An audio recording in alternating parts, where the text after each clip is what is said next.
Russian President Vladimir Putin couldn't have asked for a better end to the Sochi Winter Games.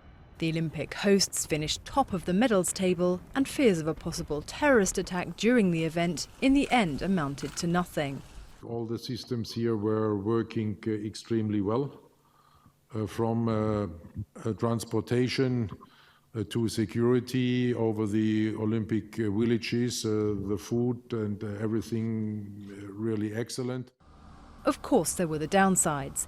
Critics complained of omnipresent security, venues lacking atmosphere, and not to mention the balmy climate. But IOC President Thomas Bach said he'd had no complaints from the athletes.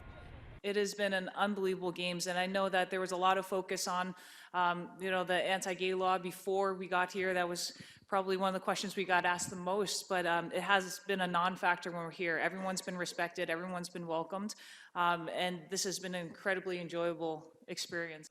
Human rights groups, however, slammed what they described as attempts to silence activists.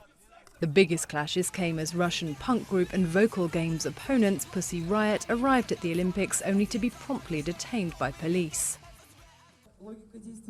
The logic of the security forces was perfectly understandable, that we should spend the maximum amount of time in this city locked up, so we'd not manage to get anything done.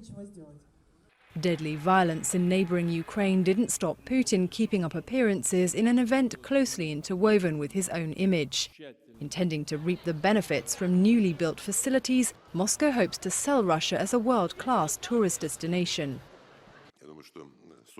I think that Sochi and the country as a whole indeed managed to gain a positive reputation, which will attract both businessmen and tourists to Sochi and the country as a whole. Others remain to be convinced over the long-term sustainability of venues.